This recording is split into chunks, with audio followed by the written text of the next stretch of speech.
बस एक बटन दबाकर उस लेडी ऑफिसर ने सारी खिड़कियों को डार्क कर दिया। अब हमें बाहर का कुछ भी नहीं दिख रहा था। शब्बीर और अतर बार बार एसयूवी का स्पीडोमीटर देख रहे थे।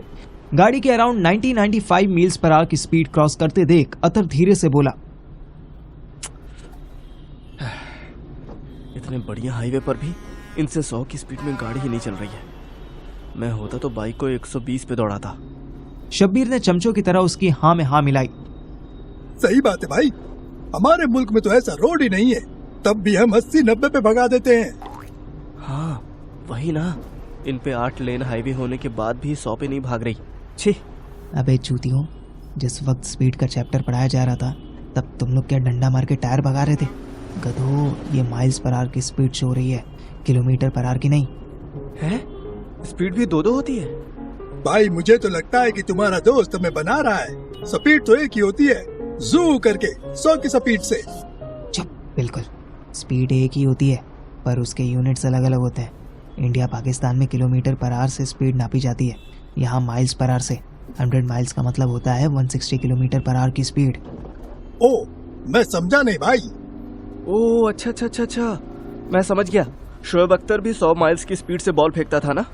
शाबाश मेरे चिलगोज़े, ये 90-95 की स्पीड भी ऑलमोस्ट 140 किलोमीटर के बराबर है। मैं अब भी नहीं समझा भाई। अबे मैं समझाता हूँ।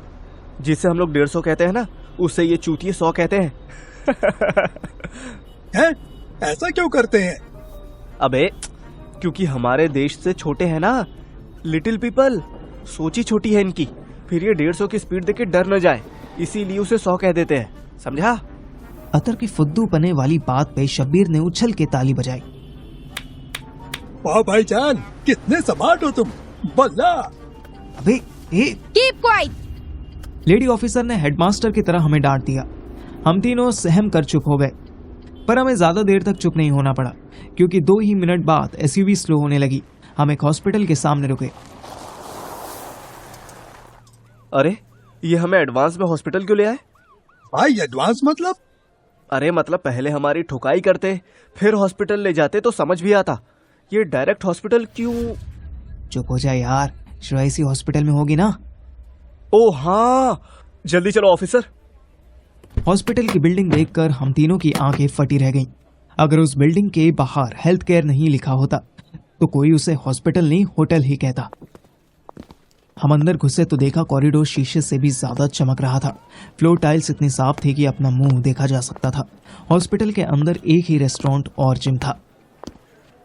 ओ भाई, देखो देखो, कसरत करने का भी जगह बना हुआ है। और उधर वो लोग क्या खेलते हैं? Table tennis. वाह यार, हॉस्पिटल के अंदर ही क्लब भी है और जिम भी। हाँ, और देख रेस्टोरेंट भी है। लेडी ऑफिसर के साथ जो आइटम था वो हमें इशारे से लिफ्ट में घुसने को कहने लगा। कमाल की बात थी कि किसी ने भी हमें बांधा नहीं था। हम खुले थे, हम चाहते तो भाग सकते थे पर हम भागना नहीं चाहते थे क्योंकि लेडी ऑफिसर और उसके साथी पुलिस वाले की कमर में गन लगी हुई थी। वो दोनों ही अपना हाथ गन पर रखे हुए अलर्ट थे। मतलब इधर हम भागते और उधर हम पे गोली चलती। फिर टू बी ऑनेस्ट, अगर गन ना भी होती तो भी मेरा भागने का मन नहीं होता। भाग के क्या मिलना था? अथर्व और श्रेया तो यहीं थे। दैट मीन्स जिनको ढूंढने आए थे वो मिल तो गए थे, अब बस हमें पुलिस से बच के निकलना था। लिफ्ट से बाहर निकलते ही सामने एक रूम था जिसमें श्रेया लेटी हुई थी। अथर तुरंत उसकी तरफ भागा। श्रेयू बेबी, तुम ठीक तो हो ना? इससे पहले कि अथर उस तक पहुंचता, लेडी ऑफिसर ने अथर का हाथ पकड़ लिया। Wait, let the doctor come. She needs me madam, doctor कुछ नहीं कर पाएगी। Shut up. शब्बीर कभी लेडी ऑफिसर को तो कभी अथर को देख रहा था। Okay, I will shut up, but how much time to wait? Shabbir मेरे कान में बोला। माशाअल्लाह, क्या अंग्रेजी बोलते हैं अतर भाई, वाह। तू चुप रह, वरना तुझे अरेस्ट कर लिया तो तुझसे भी अंग्रेजी बुलवाएंगी। हमें ज्यादा वेट नहीं करना पड़ा। एक मस्त गोरी गोरी डॉक्टर वहां आई और बिना हमारी तरफ देखे सीधे श्रेया के रूम में चली गई। 2 मिनट बाद ही वो बाहर आई और लेडी ऑफिसर के कान में कुछ बोलकर फिर चली गई। ये क्या कान कान में ही स्टोरी सेट हो रही है भाई? चुप हो जा तू। You can go now. Me? No, you mister Atharva, you can go. सुना बे चूतिए, मेरी बात कर रही है। तूने सुना चूतिए? तुझे अथर नाम से बुलाया है। इसका मतलब तेरी सारी पोल पट्टी खुल चुकी है। ओ हाँ यार, चल कोई नहीं, अब जो होगा सो होगा। लेडी ऑफिसर अथर्व का हाथ पकड़कर उसे अंदर ले गई। इधर मुझ पर और शब्बीर पर नजर रखने के लिए लेडी ऑफिसर का ड्राइवर कम पुलिस वाला मौजूद था। वो हमारी तरफ देख भी नहीं रहा था। जो बात इतनी देर से मेरे मन में चल रही थी वो फाइनली शब्बीर के मुंह पे आ गई। पार्थिव भाई, अगर हम यहाँ से भाग चले तो? अपने हम से मेरा मैं निकाल दे। मतलब के पौधे, मैं नहीं भागने वाला। ओ हाँ, सही बात है। तुम माशाअल्लाह मोटे आदमी हो, कैसे भागोगे? अबे चल, मैं माशाअल्लाह शरीफ आदमी हूँ, पुलिस से नहीं भागता। पर माशाअल्लाह अगर तुम भी अंदर हो गए होते तो शराफत का अचार डालेंगे। पहले ही बाशिर अंदर है। दिमाग की जगह ढक्कन इस्तेमाल करने वाले आइटम। अगर हम भागेंगे तो बशीर को माशाअल्लाह कैसे छुड़ाएंगे? ओहो, इतना माशाअल्लाह बोलने की क्या जरूरत है? माशाअल्लाह मुझे नॉर्मल हिंदी भी समझ आती है। समझ आती है तो ध्यान से सुन। हम कहीं नहीं भाग रहे। पुलिस से भागना बुरी बात। हम अपनी बेल करवाएंगे और यहाँ से खिसक लेंगे। तभी लेडी ऑफिसर वहाँ आई। Which one is Parthiv? Me I am. You can come in. मैंने शब्बीर की तरफ देखा भी नहीं और सीधे श्रेया के रूम में जाने लगा तो शब्बीर पीछे से चिल्लाया, मैडम जी मेरा भी ध्यान रखो, मुझे ऐसे तनहा छोड़कर न जाओ। Shut up. And for your kind information, this officer can't speak, but understand Hindi and Urdu. Shabbir मेरी तरफ देखने लगा। मैडम बता रही हैं कि ये ऑफिसर भी ये हिंदी और उर्दू समझता है। माशाअल्लाह, अच्छी बात है, पर ये मुझे क्यों बता रही है? क्योंकि तो भागने का प्लान कर रहा था ना मेरे दोस्त। शब्बीर ने जोर से अपनी जीप काटी। मैं और लेडी ऑफिसर श्रेया के रूम में आ गए। अतः श्रेया का हाथ पकड़ के उसके पास ही बैठा था। श्रेया अब होश में थी। वो मुझे देखकर स्माइल करने लगी। हेलो पगली, ऐसे सुबह सुबह होटल से छोड़कर निकली और सीधे हॉस्पिटल में आकर गिरी। हाँ, पर देखना, अथर्व मिल गया। अथर्व तो मिल गया डार्लिंग, पर तू कहाँ खो गई थी वो बता। वो मैं बताता हूँ। ये तुझे छोड़कर निकली तो ब्लॉक ढूंढते ढूंढते रास्ता भटक गई और इसका फोन भी डिस्चार्ज हो गया। तभी फोन नॉट रीचेबल जा रहा था। नहीं, वो तो इसलिए जा रही थी कि श्रेयू, तू आराम कर। तूने मुझे बता दिया ना, अब मैं ये मैसेज हर जगह ब्रॉडकास्ट कर दूंगा। हाँ तो क्वेश्चन आंसर वाले लड़के, बता क्या जानना है तुझे? भोसड़ी के मुझे बस 2 बातें बता दे। एक तो ये कि श्रेया का फोन ऑफ हो गया था तो क्या हुआ, वापस से होटल तो आ सकती थी ना? नहीं आ सकती थी।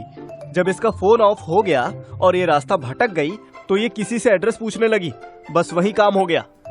क्या काम हो गया? मैं डर के मारे अथर्व के पास ही बैठ गया। लेडी ऑफिसर ने हम तीनों को रोकने या टोकने की बजाय अकेला छोड़कर बाहर चली गई।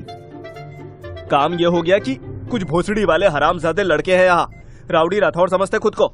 उन्होंने इसे लूट लिया। लूट लिया मतलब? लूट लिया मतलब इसका मोबाइल, इसका पर्स और क्या? शिप बोल यार। और इसका खाना साले। जब देखो तब सावधान इंडिया वालों की तरह गंदी गंदी बातें ही सोचता है तू। गंदी गंदी बातें मत सोच यार, प्रैक्टिकल बातें पूछ रहा हूँ। फिर ये यहाँ कैसे पहुंची? वो तो बताया था ना तुझे, ये मुझे दिख गई थी। चलो कोई नहीं, अब मिल गई ना। हम तीनों मिल गए, क्लाइमेक्स हो गया। अब इसको हैप्पी एंडिंग तक पहुंचाते हैं और यहाँ पुलिस वालों से बात करके बेल वेल करवा के खुद को इंडियन डिपोर्ट करवाते हैं। वही तो प्रॉब्लम है यार यहाँ। मेरा नाम, मेरा पासपोर्ट। हाँ भोसड़ी के, तू तो अरशद शेख के नाम से आया है। तूने पासपोर्ट कहाँ खोया है? अबे हाँ यार, इतने टाइम से याद नहीं रहा। तेरी स्टोरी क्या है? तू क्यों यहाँ भटक गया था? वही, उसी वजह से। किस वजह से? अथर ने श्रेया की तरफ देखा। श्रेया आंखें बंद किए हुए थी। अथर ने हल्के से श्रेया के गाल पर हाथ रखा। श्रेया ने आंखें खोली और धीरे से बोली, तुम लोग टेंशन मत लो, मैंने पुलिस वाली को सब कुछ सच सच बता दिया है। सब सच? कौन सा सच? यही सच कि अथर्व का नाम अथर्व है, कोई अरशद वर्शद नहीं। अथर्व अपना माथा पकड़कर बैठ गया।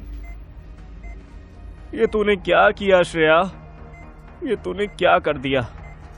यूं सच ही तो बताया है, अब सब ठीक हो जाएगा। नहीं यार, गलत आइडेंटिटी से यूएई आने पर बहुत स्ट्रॉन्ग पनिशमेंट है यार। पता नहीं ये लोग हमारा क्या करेंगे। श्रेया कभी मेरा तो कभी अथर्व का मुंह देखने लगी। जिस दुबई से हम 1 हफ्ते में वापस लौटने का प्लान करके आए थे, वो दुबई अब हमें अंदर ही अंदर खींचता जा रहा था। कैसे भी करके मुझे तो यहाँ से निकलना ही था। वरना मेरी मम्मी और बीवी मेरी बैंड बजाने के लिए यहाँ आ सकती थी।